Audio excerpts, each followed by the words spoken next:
जय हिंद दोस्तों। आज से हम लोग स्टार्ट करेंगे इम्पोर्टेंट जीके के क्वेश्चन का 200 का सीरीज, जो कि ये पार्ट 1 है। ये सब ऐसा क्वेश्चन है जो बार बार रिपीट होता रहता है एग्जाम में, तो बहुत ही इम्पोर्टेंट है। तो आइए देखते हैं। इसमें पहला है, विश्व में खाद्य उत्पादन में आई हरित क्रांति के जनक कौन माने जाते हैं? तो इसका राइट आंसर होगा ई.एन. बोरलॉग। ई.एन. बोरलॉग, जो कि विश्व में ई.एन. बोरलॉग को माना जाता है जनक। अगर भारत में देखा जाए तो भारत में माना जाता है एम.एस. स्वामीनाथन। एम.एस. स्वामीनाथन। उसके बाद भारत में 2 चरण में लागू हुआ था, और पहला चरण हुआ था 1967 के 68 के बीच में, 1967 से 68 के बीच में, और द्वितीय चरण 1990 में। तो बहुत ही इम्पोर्टेंट है, जो इससे एग्जाम में क्वेश्चन बनता ही है। तो अगला देखते हैं। अगला है, निम्नलिखित में से कौन सा एक संविधानेतर संस्था है? निम्नलिखित में से कौन सा एक संविधानेतर संस्था है?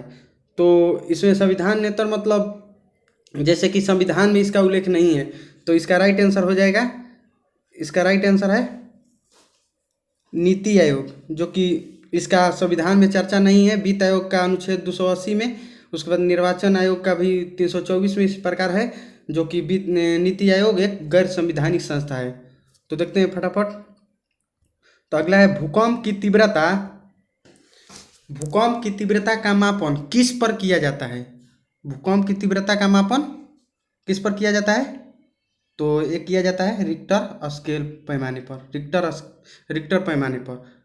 और केल्विन को देखा जाए तो ताप, उसके बाद डेसिबल को देखा जाए तो ध्वनि के लिए, तो पास्कल को देखा जाए तो दाब के लिए, जो कि बहुत ही इंपॉर्टेंट है। इस बार बार क्वेश्चन इससे रिपीट होता रहता है। उसके बाद अगला है, पौधों में फ्लोएम मुख्यतः उत्तरदायी है। पौधों में फ्लोएम मुख्यतः उत्तरदायी है, तो इस किसके लिए उत्तरदायी है? तो ये है आहार वहन के लिए, यानी भोजन को पहुंचाने के लिए पौधों में। अगर इसी प्रकार जल का वहन देखा जाए तो जल जाइलम पहुंचाता है। नेक्स्ट देखते हैं। नेक्स्ट है, बाल गंगाधर तिलक को किसने अशांति का जनक कहा? बाल गंगाधर तिलक को किसने अशांति का जनक कहा? तो किसने कहा था? ये कहा था विसेंट स्मिथ। किसने कहा था? Vincent Smith. और लॉर्ड कर्जन को देखा जाए तो इसने, लॉर्ड कर्जन ने ही कांग्रेस को कहा था कि कांग्रेस अपनी मौत की घड़ी गिन रही है, और ये भी कहा था कि मेरी इच्छा है शांतिपूर्वक मरने में उसका मदद करूं, यानी कांग्रेस का, जो कि लॉर्ड कर्जन ने कहा था। उसके बाद नेक्स्ट देखते हैं। नेक्स्ट है, फ्रांसीसी ईस्ट इंडिया कंपनी का निर्माण किसके शासनकाल में हुआ था? फ्रांसीसी ईस्ट इंडिया कंपनी का निर्माण किसके शासनकाल में हुआ था? तो ये हुआ था लुई 14वां, जो कि बहुत ही इंपॉर्टेंट है। उसके बाद अगला देखते हैं। नेक्स्ट है, क्लोरोफिल में पाया जाता है। क्लोरोफिल में पाया जाता है, क्या पाया जाता है? तो मुख्यतः पाया जाता है मैग्नीशियम क्लोरोफिल में। उसके बाद नेक्स्ट देखते हैं। नेक्स्ट है, भारत में वन संरक्षण अधिनियम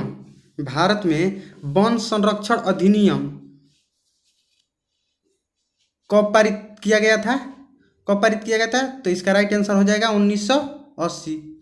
अगर भारत में वन संरक्षण अधिनियम कब पारित किया गया था? तो 1980 में। उसके बाद नेक्स्ट देखते हैं। नेक्स्ट है, निम्नलिखित देशांतरों में कौन सी भारत की प्रमाणिक माध्याह्न रेखा कहलाती है? निम्नलिखित देशांतरों में से कौन सी भारत की प्रमाणिक मध्याह्न रेखा कहलाती है? तो ये एक कौन सी कहलाती है? तो 22.5 degree 30 minute east, 22 degree 30 minute east, जो कि बहुत इंपॉर्टेंट है। उसके बाद नेक्स्ट देखते हैं। नेक्स्ट है, निम्नलिखित में से कौन एक भारतीय संविधान के उद्देश्यों को प्रतिबंधित करता है? निम्नलिखित में से कौन एक भारतीय संविधान के उद्देश्यों को प्रतिबिंबित करता है? तो कौन करता है? संविधान की प्रस्तावना।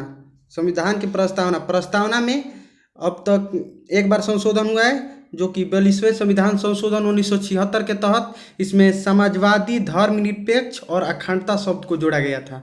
उसके बाद अगला नेक्स्ट देखते हैं। नेक्स्ट है, निम्नलिखित में से कौन सा देश कुल क्षेत्रफल का निम्नलिखित में से कौन सा देश कुल क्षेत्रफल तथा कुल जनसंख्या दोनों की दृष्टि से विश्व में 5वें स्थान पर है?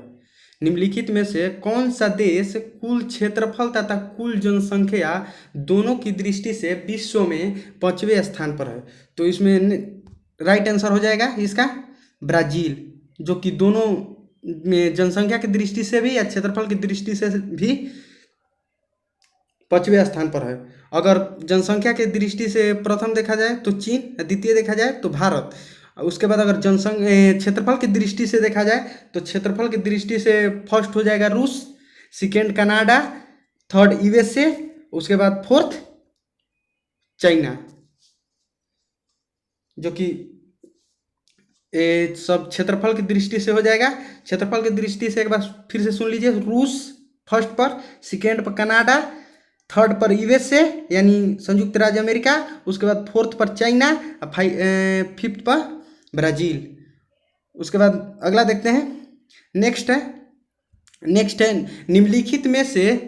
निम्नलिखित नदियों में से कौन सा विषुवत रेखा को 2 बार पार करती है? निम्नलिखित नदियों में से कौन सी नदी विषुवत रेखा को 2 बार पार करती है? तो इसका राइट आंसर हो जाएगा जायरे नदी। अगर इसी प्रकार हम लोग मकर रेखा को देखें तो 2 बार कौन सी नदी काटती है? तो लिम्पोपो। मकर रेखा को 2 बार कौन सी नदी पार करती है? तो लिम्पोपो।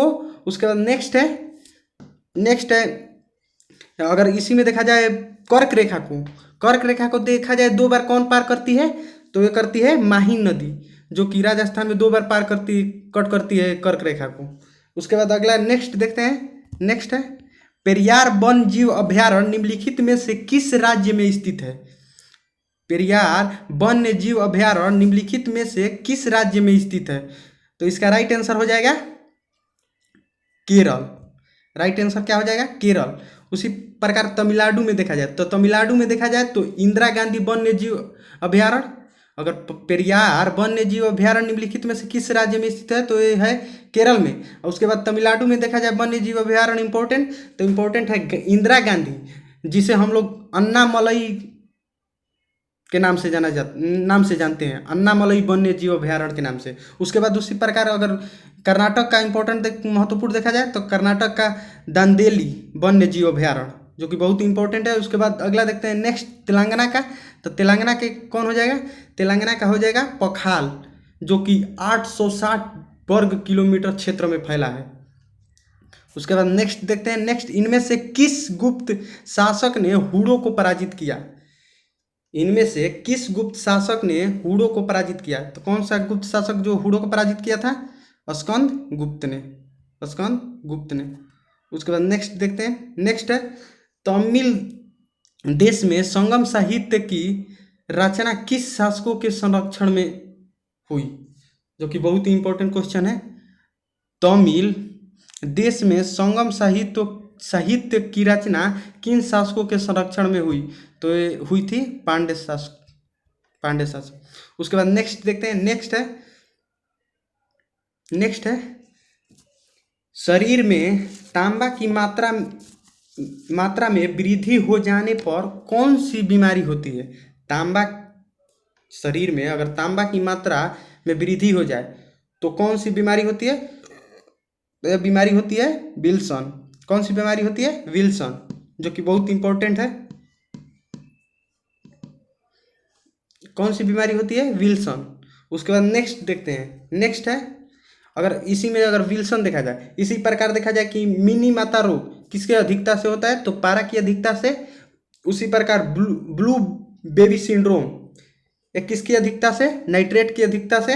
उसके बाद अगर देखा जाए ब्लैक फुट किसकी अधिकता से होती है? तो आर्सेनिक की। उसके बाद इटाई अगर रोग होता है किसके कारण, तो कैडमियम के कारण। उसके बाद दंत रोग यानी फ्लोरोसिस, फ्लोरोसिस फ्लोराइड के कारण होती है, जो कि फ्लोरोसिस होती है फ्लोराइड के कारण। तो बहुत ही इंपॉर्टेंट, इससे क्वेश्चन जरूर देखने को मिलता है। नेक्स्ट देखते हैं, अगला है बंगाल विभाजन 1905 में के विरोध में कौन सा आंदोलन हुआ था। अगर देखा जाए बंगाल विभाजन 1905 के विरोध में कौन सा आंदोलन हुआ था, तो ये आंदोलन हुआ था स्वदेशी आंदोलन। कौन सा आंदोलन हुआ था? स्वदेशी आंदोलन। उसके बाद नेक्स्ट देखते हैं, नेक्स्ट है एनी बेसेंट कहाँ की रहने वाली थी। एनी बेसेंट कहाँ की रहने वाली थी? तो ये रहने वाली थी आयरलैंड की। आयरलैंड की। हम लोग को अधिक से अधिक क्वेश्चन देखना है कम समय में।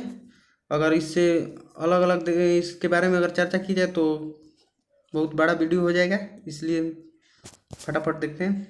उसके बाद नेक्स्ट है मानव खेती करना कब सीखा। मानव खेती करना कब सीखा था? तो ये सीखा था नवपाषाण काल में, नवपाषाण